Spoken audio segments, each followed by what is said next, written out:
Hello students, welcome to another video. आज की video में हम लोग डिस्कस करने वाले हैं एक बहुत ही इंटरेस्टिंग वर्क अब indication of the rights of women को, जिसको लिखा है मैरी वॉलस्टोनक्राफ्ट ने। तो सबसे पहले हम मैरी वॉलस्टोनक्राफ्ट के बारे में जान लेते हैं। इनकी डेट ऑफ बर्थ है 1759 और इनकी डेट ऑफ डेथ है 1797। 38 ईयर्स की एज में इनकी डेथ हो गई थी। ये एक मॉरल, पॉलिटिकल और फेमिनिस्ट राइटर थी। अब अगर हम इस वर्क के टाइटल की बात करें, अब vindication of the rights of women, तो इसके नाम से ही पता लग रहा है ये एक फेमिनिस्ट वर्क है। विंडिकेशन का मतलब होता है कि किसी चीज़ को प्रूव करना है कि वो गलत है या सही है, उसकी जस्टिफिकेशन देना। इस वर्क को 1792 में पब्लिश किया गया था और ये जेंडर इक्वलिटी, रीज़न और वर्च्यू पर बेस करता है। हम इस वर्क के 2 चैप्टर्स को डिस्कस करने वाले हैं। सबसे पहले हमारे पास है चैप्टर 1 और फिर है चैप्टर 3। चैप्टर 1 में वुमेन कंडीशन और प्रॉब्लम्स के बारे में बात की गई है और चैप्टर 3 में चाइल्डहुड एजुकेशन ऑफ चिल्ड्रंस और उस इमेज की बात की गई है जो कि उनके माइंड में बनाई जाती है कि एक जो लड़का होगा वो कमाएगा और जो लड़की होगी उसने सिर्फ खूबसूरत बन के रहना है, अपने आप को संवारना है, एक उसका फैंटेसी वर्ल्ड होगा और उसकी सारी ज़िंदगी उसका एक ही काम है कि वो मैन को कंफर्ट करे, उसके लिए सारे काम करे और उसके लिए अपनी ज़िंदगी को सर्व कर दे। यहाँ पे हमारी राइटर मैरी वॉलस्टोनक्राफ्ट ने कहा है, Women are just as capable of thinking, learning and using reason as men are, but they are not given the same chances, especially in education. यहाँ पे हमारी राइटर बताना चाह रही है कि एक औरत भी उतनी ही काबिल होती है जितना कि आदमी होता है।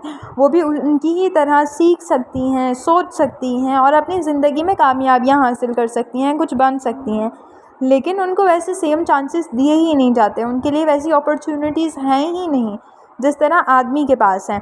उनको किसी किस्म की कोई भी सपोर्ट नहीं दी जाती और उनको ये कहा जाता है कि आप लोगों की ज़िंदगी का मकसद ये है ही नहीं कि आप किसी काबिल बनो, आप लोग हमेशा नीचे ही रहो आदमियों से और उनकी गुलामी करो या हर टाइम उनकी मारें खाओ और बहुत वो जो भी आपके साथ करें आप बस वही बर्दाश्त करो।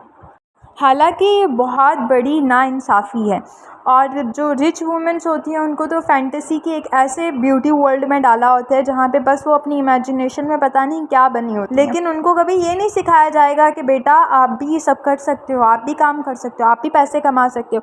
आखिर ये सब अपॉर्चुनिटीज़ फीमेल्स के पास हैं क्यों नहीं?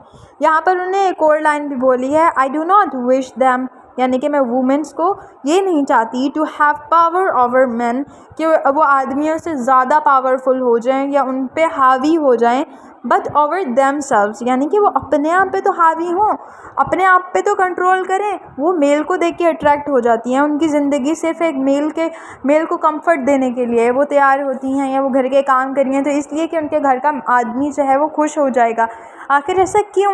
वो सारी ज़िंदगी बच्चों की परवरिश करने में गुजार देती हैं, वो अपने बारे में नहीं सोचती, वो अपना हाल बिगाड़ लेती हैं। आखिर वो ऐसा क्यों करती हैं? ताकि वो मेल की थोड़ी सी अटेंशन ले सकें। क्या यही उनकी ज़िंदगी का मकसद है? यहाँ पर हमारी राइटर 2 बातें कर रही हैं, वो हमें 2 आइडियाज़ दे रही हैं। एक है आइडिया ऑफ रीज़न, यानी कि कुछ सोचने, कुछ करने का ख़याल, और दूसरा आइडिया ऑफ ब्यूटी, जो कि हमारी यही जो आइडिया ऑफ ब्यूटी है यही हर किसी के दिमाग में भरा हुआ है। हर किसी को खूबसूरत दिखना है, किसी को कोई ये सोचती ही नहीं कोई फ़ीमेल कि मुझे स्ट्रॉन्ग होना है, मुझे इस काबिल होना है कि मैं अपनी ज़िंदगी की हर खुशी अपने पैसे से ख़रीद सकूं। तो सेम यही सब चीज़ें अपने इस वर्क में हमारी राइटर हमें बताना चाह रही हैं।